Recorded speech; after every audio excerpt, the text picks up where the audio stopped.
That's the beautiful thing about sports is you get to, it isn't just about the game. It's about, people gathering and getting behind one another during the most difficult of times. Gracie Fetterman was a beast in her senior year, putting the first state on notice. And now she's ready to take it to the next level and grace, no pun intended, the college game with her phenomenal talents. This is the XFL. Vince McMahon's brainchild is back after a 19-year absence. Cardell Jones, Donald Pumphrey, Eli Rogers, snazzy triangulation with Jones, fired Akari Lee, and DC with some fireworks to get the lead back. Hello, Delmarva sports fans. First and foremost, I want to thank the Dover Senators and the Dover community for allowing me to document the wild ride that was their 2019-2020 campaign. It's the final game of Bayside football in Maryland. Y-High versus James M. Bennett at the Shipyard. After falling to Parkside in a tough and gritty game, could the Tribe storm back and end their season on a high note against the Clippers? Well, we're about to find out. To the action we go. The 8-3 Bills were looking to knock America's team out cold. Now the Bills are for real. Don't believe me? If running back and legend Frank Gore surpassing Barry Sanders didn't do it, here is Exhibit B. Old Bay seasoning, bacon, and a bear in a dance-off. Oregon State, keep doing what you are doing. It is awesome. Bear is on the attack against the Hawks. Troy Baxter. Boom, shaka, laka with the slam. So a palindrome is when a number can be flipped backwards and it still holds true either way. I just thought that was cool and wanted to share that. The more you know. This next one is Loco. Wanye Wise with a Hail Mary, and EA lays it in off the alley-oop collab with Wise. And I echo Emily's message to all little girls out there. You can do anything you set your mind to. Don't let anyone tell you otherwise. Cruz hard, charges, Collins, grabs the underhooks, and you know what's coming. The Greco-Roman toss like a boss as Big Mike lays the smackdown en route to the state championship finals. And the fans I had a chance to talk to, they're just super excited to be back here, to be able to cheer for their favorite drivers in person at one of NASCAR's most prolific tracks. The Dover Senators were riding high with momentum after their victory over Y-High at the Governor's Challenge, but they faced a tall task against Eleanor Roosevelt. Let's go to the action. Pickleball is a great sport because literally anyone could just pick up a paddle and start playing. You ready, Dominic? You ready to do this? Let's do it. Let's get it on. Week 5 for 4, Woodbridge versus Archmere. It was more than just a matchup between two top Delaware teams. It was an opportunity for the Blue Raiders to honor their beloved QB Troy Haynes by snagging a win. Congratulations again to the Atlantic East Conference champions, the Wesley Wolverines. José Cuevas signing off for WBOC Sports, and as always, it is a privilege and an honor to serve you, Delmarva. Beyond the players and the coaches, there's another group of people that are really excited for this matchup. I'm going to pan the camera so you can see right here. Fans of both the Cape Henlopen Vikings and Woodbridge Blue Raiders getting ready for this matchup that the basketball gods have bestowed upon us for the second time in the span of just 6 days. The players are ready to stop, drop, and open up shop, and I'll have highlights of this flash tonight on WRD News at 11. And as always, it's a privilege and an honor to be of service to you, Delmarva. Corazón, heart. It's what's most important not only on the field of play, but in life. And James M. Bennett's Morris Williams exemplifies what it is to leave it all on the field and in life. Come on, baby. All right, E, let's get it. Pumping iron is on the menu for Morris Williams as he gets some rows in and finishes up on the bench, all to prepare for this. Putting in some work on the D-line for the James M. Bennett Clippers. But despite being significantly smaller than the O-line that he usually goes up against, he's never let that deter him, thanks to the people who motivate him to be the best that he can be. I know the team that build me up, build me to be strong. And the mother that I have at home, she built me to be stronger as a man and as a person inside. Do a couple more, come on. 1, 2. Every day is a battle for him. His mom, Tarukas McDonald, says it's been tough for Morris growing up. It's really hard on him. Like, he see kids playing with their fathers, young men playing with their dads, and he turn away and he cry. Morris's father had a serious heart condition, which in turn left him hospitalized. But instead of listening to doctor's orders, he went back to work to support his family and passed away when his heart went out. That's all he talk about. When he come home, how proud his dad would have been if he would see him. Morris has also faced struggles with people bullying him. The bullying got to the point he laid in my arms and said, "Mom, why? Why? Why? Why did God curse me? You're not a curse, you're a blessing." He makes no mistakes. And due to his dwarfism, he's battled for his life consistently, requiring over 13 surgeries. You're amazing. You're doing a wonderful job, Boot. Before he started, he was in a wheelchair for a year. I was his nurse for a year. You got to show me, if you get out of this chair, I promise you, I would not stop you from anything you want to do when it comes to sport. And that was our agreement. But the young man known as E-Money would not be denied. And his contributions to the Clipper football team have been immeasurable. He serves as kind of, an inspiration for a lot of guys to see, hey, he's out there, busting his hump, he's getting after it, giving max effort, which is something we're trying to preach here, James M. Bennett. And, it's hard to say, well, I'm not going to go hard this rep when you see E do it on every rep. I mean, there have been several times where I texted E and I just said, you know what, football's not for me, I want to quit. And he was just like, no, dude, you can't. You got to stay up with it. And he kept me in it. I mean, he's one of the main reasons I play football. And he not only inspires his teammates on the field, but his biggest supporter to continue to push forward in life. I'm so proud of you. You, baby, I'm so proud of you. And I thank you every day for showing me what it is to be strong in the morning, because you give me strength. And as he returns to the grind, he has a special message for all folks navigating hardships. If you doubt yourself, just know that you could be better than them. It doesn't matter if you're small, big, you could be better than them. Just keep practicing, keep doing what you do. I'm excited about this next story. Fred Harvey has been a bus driver for the Cape Henlopen School District for many, many years. But not only has he put on a lot of miles onto his odometer, but also lots and lots of memories.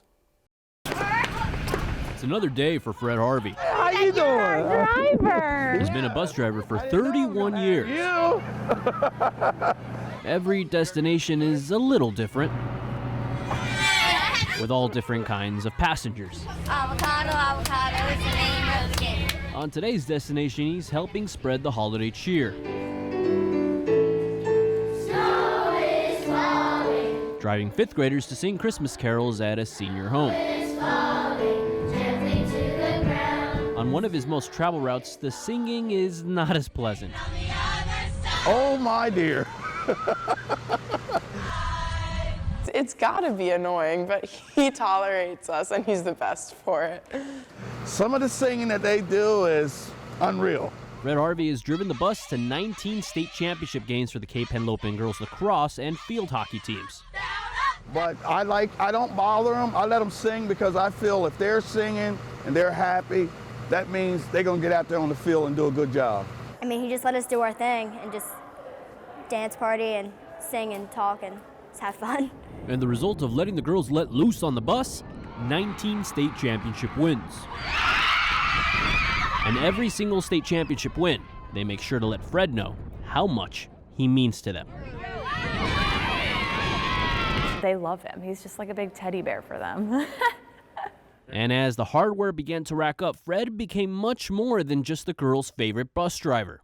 When you used to get on a bus and go to a state championship game or something like that, and you saw Mr. Harvey, he was always the good luck charm. So it would only be fitting that that lucky charm that took him to make so many memories drive them one more time on the biggest day of their lives. When my sister was planning her wedding, Mr. Harvey was mentioned to drive her bus, and she said, absolutely, we have to have Mr. Harvey. And with Jackie recently becoming engaged, she's thinking of doing the same. I would definitely love to ask Mr. Harvey to drive. It'd be really cool. No singing today. And as he prepares for yet another trip, get to see a lot. He wouldn't trade all of the miles on the road for anything else. I love this. This is like part of me. You tell me you got a bus trip for me, I said, okay, let's go. That's what sports are all about right there. Thank you, Mr. Harvey, for everything that you do. Alley-oop to James! Sports. They are a centerpiece of the American story.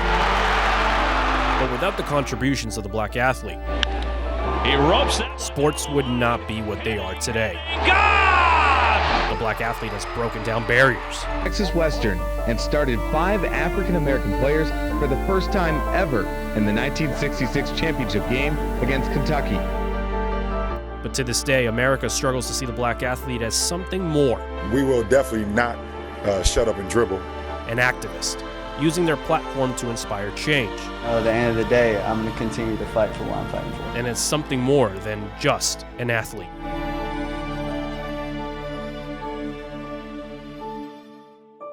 I need your body, I need your physical strength. And so that's why, for example, within the institution of slavery, it was against the law to read. It was against the law to write. You don't need that for you to do what I need you to do. Dr. Marshall Stevenson is a professor of African American history at the University of Maryland Eastern Shore. He argues that early on in this country's history, black people, and black men in particular, have been boxed in. Not only can you use your body to work for me, you can entertain me. Expected to work using their bodies and entertain and not speak up nor challenge the status quo. That's how the black body, for men, were viewed. You know, it's almost like sport and work were coupled very early on. After the abolition of slavery, in 1908, one man made history becoming the first African-American heavyweight boxing champion, Jack Johnson. By that time, white America hates him because he lives his life as a free man, right? You're not going to tell him what to do. Johnson was known to be intimate with white women, which challenged the then racial status quo. He was later prosecuted with the Mann Act, accusing him of transporting women across state lines for, quote, immoral purposes. And I think after that, and the backlash to that, the next famous black athletes are put in that position where you don't want to be Jack Johnson, because if you're like that, you'll ruin not only your chance, but for everybody. In 1936, another black athlete made history. José Owens crushed Hitler's myth of Aryan superiority at the Berlin Olympics by winning 4 gold medals. But despite representing his country and winning on its behalf, he still came home to racism. When I came back to my native country, after all those stories about Hitler, I couldn't ride in the front of the bus. I had to go to the back door. I couldn't live where I wanted. I wasn't invited to shake hands with Hitler, but I wasn't invited to the White House to shake hands with the president either. And in 1947, came along an athlete that would break the color barrier in sports. You have to be this good American. You're going to get all this racism, but you have to take it. Jackie Robinson. In 1945, Branch Rickey, then owner of the Brooklyn Dodgers, had this exchange with Jackie. Mr. Rickey, do you want a ball player who's afraid to fight back? Robinson asked. No, came the reply. I want a ball player with guts enough not to fight back. That sets the mold for others to follow, right? This idea that you have to take it in, you have to be really, really good, as Jackie Robinson was, but also really quiet. However, after Robinson finished his rookie year in the majors, he began to view his sports celebrity as a means to challenge racism. A lot of people didn't like Jackie Robinson because he's that person, right, who America sees as somebody who's constantly reminding America that there's racism there. Then he becomes the problem. Instead of obviously racism. And other athletes soon followed suit. You not opposing when I want freedom. You not opposing when I want equality. You not opposing when I want justice. You won't even stand up for me here in America. You want me to go over and fight for America, and you won't stand up for me right here at home. So Ali loses 3 years of his career. This is pretty important to me because it was given to me and it's signed by Tommie Smith, so I have a significant part of history here. And in 1968, a silent gesture showed the power of the black athlete to draw attention to injustice. They were viewed as the most anti-American, villainous individuals to walk the face of the earth. But with the activism, soon comes backlash. John Carlos and Tommie Smith are kicked out of the Olympics, and Tommie Smith in 1968 breaks the world record. On the one hand, you see what happens to those athletes. Then on the other hand, you see what happens to an OJ. It's really true where he says, like, I'm not black, I'm OJ. You have the combination of what happens to those who speak out, plus when the really good guys stay silent, and now all of a sudden there's room for them to make money. That's what you follow, right? You follow the OJ model, you follow the MJ model. Fast forward to 2012, Trayvon Martin, an unarmed black teen, is killed in Florida. LeBron James, along with the Heat, break from that model and wear hoodies as a form of activism. And after a string of cases of police brutality resulting in the killings of unarmed black men, more black athletes continue to use their platform. We have decided it's important to take a stand and raise our voices. Racial profiling is a problem. senseless violence is a problem. Here they are wearing Black Lives Matters shirts specifically with names on them, right? And then when they got in trouble, they said, look, we're just gonna have a media blackout, right? And they actually have more to risk. Soon after, another silent gesture once again was used as a form of activism. You have a badge, yes. You're supposed to be protecting us, not murdering us. And that's what the issue really is, and we need to change that. People will see a lot more problems with him taking a knee than lives actually being lost. You know, I don't think that equates, and then they'll say, like, you know, my grandfather fought in the war. You know, there's a lot of people, grandfathers that fought in the war and came home to racism, you know. And like Tommy Smith, John Carlos, Muhammad Ali, and other athletes before him, Kaepernick's activism was met with vitriol. When the NFL just tried to shut him up. If we could keep him out of sight, if we could keep him off the news airs. I mean, they even went as far as to make sure his name wasn't mentioned in Madden. If we can keep him out of sight, out of mind, no one's going to worry about it. And a new form of resistance encapsulated by 4 words grew in response to black athlete activism. Shut up and dribble. Look, all I need you to do is to dribble the ball, throw the ball, run down the field. I don't need you to say anything. I paid for that. I didn't pay to hear you voice your opinion on the topics of the day. Yeah, that shut up and dribble type of attitude is part of the problem. Those people are part of the problem. If you're not willing to empathize and take a walk in our shoes and see it from our side, then you're part of the problem. Excuse me? Like, what do you mean shut up? Like, what do you mean shut up and dribble? Do you know how I feel? Have you been in my shoes? Have you experienced the things I've experienced? Right now, we're trying to focus on Black Lives Matter. We're not saying we're better than anybody else. It's just black lives are in danger right now. We're trying to focus on that. And after the deaths of George Floyd and Breonna Taylor, black athletes once again used their platform to bring attention to the black experience in America. It's amazing to me why we keep loving this country, and this country does not love us back. But much like the past, resistance to black athlete activism continues. And Dr. Moore argues that trying to silence black athletes will result in the U.S. reliving bad history. It excuses that racism. It creates it creates room for that. It acknowledges it. Just, hey, this is going to exist, right? The appropriate way is to allow people to use their platform, right? Because once you allow the athlete to use this platform, whether it's Jackie Robinson or Cap, then you're saying that injustice has to stop. The moment you silence the protester, you're giving room, right, for this bad history to continue in America.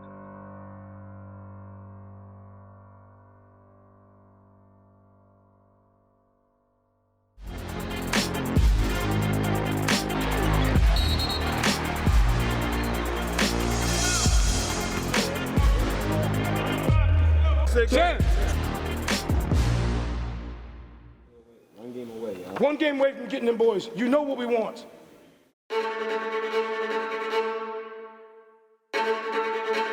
To grasp the importance of this journey, let's commence at the very beginning. It gives me chills. The 2018-2019 season was a spectacular one for the Dover Senators, as they went undefeated throughout the regular season. We had fun. And playoffs.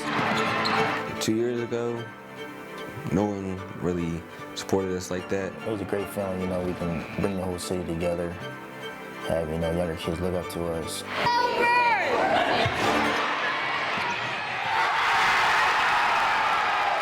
At the end of the day, yeah, we did kind of feel like we were invincible.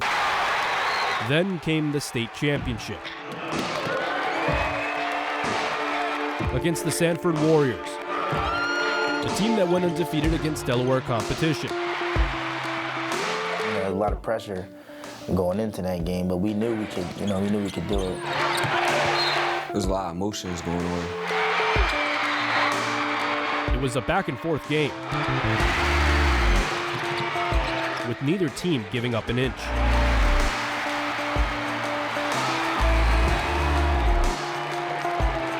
I feel like we all played good.